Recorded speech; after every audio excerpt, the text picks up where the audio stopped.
আজকে নিয়ে আসলাম খুবই মজাদার একটি খাবার, আর বিশেষ করে বাচ্চাদের তো খুবই পছন্দের। চলুন দেখি কি তৈরি করেছি। নমস্কার, বাঙালিয়ানা হেসেলে সবাইকে স্বাগতম। আজকে আমি কুরকুরে চিপস তৈরি করেছি।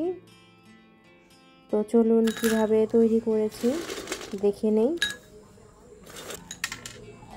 আর বাচ্চা থেকে বড় সবাইরই কিন্তু প্রিয়। তো এবার প্রসেসে চলে যাব।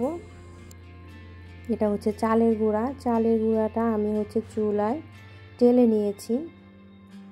তো এখানে একটু কালারের জন্য হলুদের গুঁড়া দিয়ে দিলাম, পরিমাণ মতো লবণ, আর একটু চিনি দিয়ে দিয়েছি। এবার ভালো করে মিশিয়ে নিচ্ছি সবগুলোকে। আর এখন যেহেতু এটা ভাজা আমি টেলে নিয়েছি, তো এখন এখানে একদম ফুটন্ত গরম পানি ইউজ করব। আর এটা চালের গুঁড়া, এই জন্য একদম ভালো করে ফুটিয়ে নিয়েছি পানিটা, সেই পানিটাই দিচ্ছি।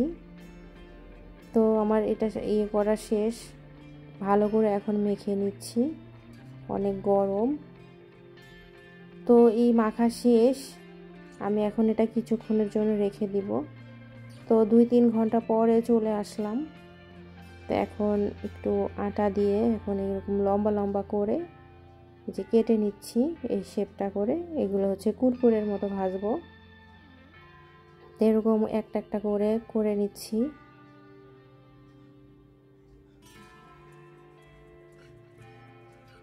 যেভাবে তৈরি করে নিচ্ছি, খুবই সোজা। আর একটা শেপ এরকম গোল গোল করে নিচ্ছি।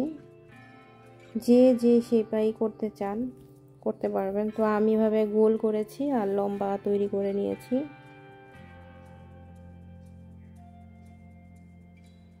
যেভাবে গোল করে নিচ্ছি।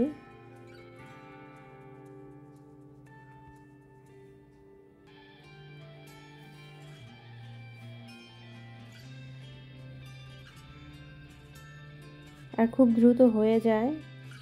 এভাবে কেটে কেটে গোলটা তৈরি করে নিচ্ছি, আবার লম্বাও রেখে দিচ্ছি।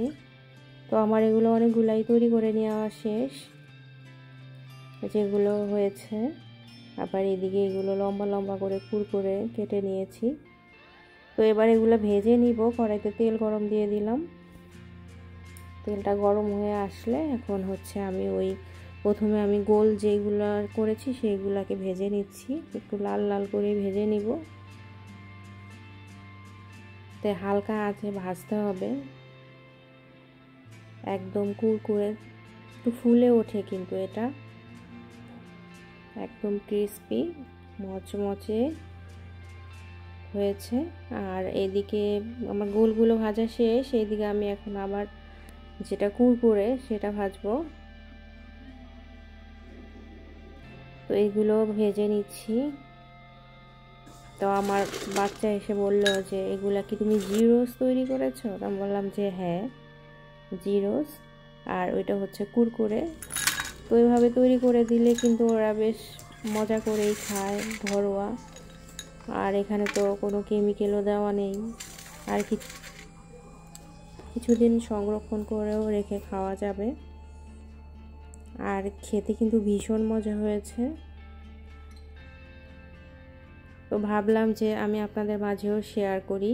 তৈরি করলাম যেহেতু, আপনারাও আপনাদের বাচ্চাদের ভাই বোনদের তৈরি করে দিতে পারবেন। তো এরকম একদম সহজ ঘরোয়া রেসিপি পেতে অবশ্যই আমার চ্যানেলের সাথে থাকবেন। আমি চেষ্টা করব আপনাদের মাঝে শেয়ার করতে, খুবই একদম সহজভাবে যেটা তৈরি করা যায় সেটাই দিতে। তো আজকে এই পর্যন্তই। কথা হবে অন্য কোনো রেসিপিতে।